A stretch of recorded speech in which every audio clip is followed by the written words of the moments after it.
Salut. Déterminant d'une matrice carrée. Alors, nous allons comprendre comment calculer donc le déterminant d'une matrice donc à travers cette matrice carrée d'ordre 3. Alors, nous allons calculer de deux manières différentes le déterminant de cette matrice. Alors, on passe directement par la première méthode, la première manière. Bien, alors, la première méthode ou la première manière, c'est le calcul du déterminant de cette matrice carrée d'ordre 3 en utilisant la règle de Sarrus. Alors, nous allons faire la disposition non ici. Bien, voilà donc le déterminant qu'on écrit. Alors, qu'est-ce qu'on va faire? Pour donc rapidement appliquer cette méthode, nous allons reproduire les deux premières colonnes-ci, là-bas. Bien, alors, on va commencer par la diagonale de la matrice initiale. Donc, ici, là, on va prendre comme ça. Ça va donc faire quoi? Ça va faire ça fois ça, ça va donner 9 ici, là, plus... Alors, on va continuer donc, ça fois ceci, ça va faire combien? Plus 8. Et ensuite, on prend ça, ça va faire 12. On met moins. On va prendre d'abord ça en prenant l'autre diagonale de la matrice initiale. Donc, en prenant plutôt comme ceci, ça va faire moins 3. On prend comme ça va faire moins 12. Et ensuite, comme ceci, ça va faire 24. Alors, après calcul, on va trouver combien? On va trouver 20.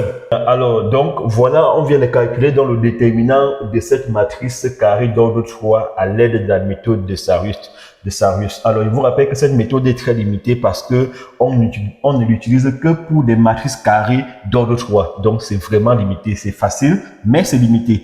Bon, vous pouvez l'utiliser donc à chaque fois lorsqu'on vous demande de calculer le déterminant d'une matrice carrée d'ordre 3. Mais si on passe déjà à une matrice carrée d'ordre 4 ou plus, vous ne pouvez plus l'utiliser.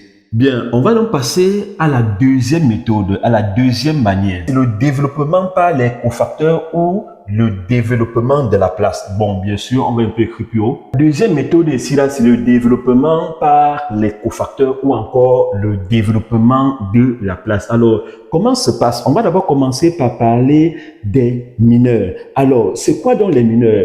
Le mineur de la ième ligne et de la jième colonne est noté comme ceci, MIJ. C'est égal à quoi? C'est égal au déterminant de la matrice qui reste en supprimant la ième ligne et la jième colonne.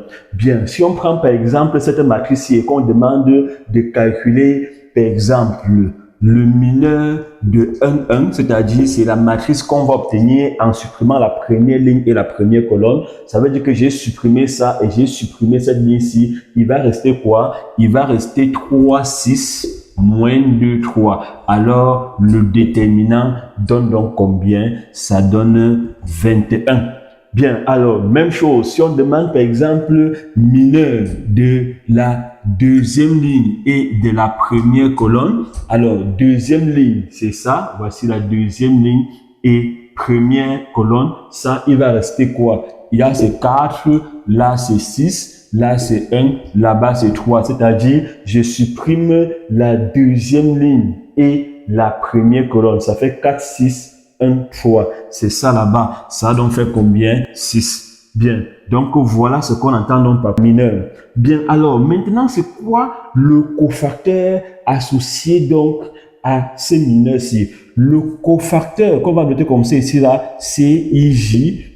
Le cofacteur donc de la ligne I et de la jième colonne est donc égal à quoi? Ça se calcule à l'aide de la formule ici, moins 1 puissance IJ fois quoi? Fois mineur IJ. Donc, voilà la formule. Généralement, en pratique, on utilise rarement ceci. Quelle est donc la formule? Si on nous donne, par exemple, la matrice A, si on nous donne peut-être cette matrice-ci et qu'on nous demande de calculer son déterminant, le déterminant donc de A est égal à quoi? Si on veut utiliser le développement donc par les cofacteurs, c'est égal à quoi? C'est développé suivant une ligne ou suivant une colonne.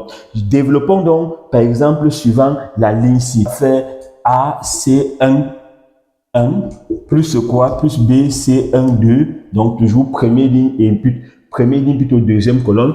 Plus quoi? Plus G, C, 1, 3. Là, j'ai développé suivant toute la première ligne. Donc, voilà comment on utilise donc cette formule, les cofacteurs pour pouvoir calculer. Dans la pratique, comment est-ce que ça se passe? On va donc calculer le déterminant de cette matrice A-ci en utilisant le développement par les cofacteurs ou A. Généralement, qu'est-ce qu'on fait? Il peut être développé suivant la ligne ci, ou suivant n'importe quelle colonne. Donc, c'est à moi de choisir. On utilise n'importe quelle colonne ou n'importe quelle ligne pour développer. Alors, qu'est-ce qu'on commence par faire? On atteint les signes ici en commençant toujours par le signe positif. Alors, ça va nous donner quoi? Je vais donc prendre justement la 1 là et j'écris, je supprime la ligne et la colonne contenant le 1. Il va rester donc, il va rester cette matrice-ci. Je prends son déterminant, ça fait 3, 6, moins 2, 3. Je continue. Il faut atteindre les signes. Je prends le signe qui est là-bas, ça fait moins 4. Quand il prend 4 ici, il bat sa colonne et sa ligne. Ça fait 2 moins 1, 2 moins 1 là. Ensuite, combien? Moins 2, 3. Je continue. Alors, je suis avec le plus idéal, ça fait plus 1. Bien, c'est égal à combien ici là? Ça fait 1, ça fait 21. Là, ça fait moins 4. Là-bas, donc ça fait 15 là. Bien, là, ça donne donc plus 15, qui donne combien? Qui donne aussi 20.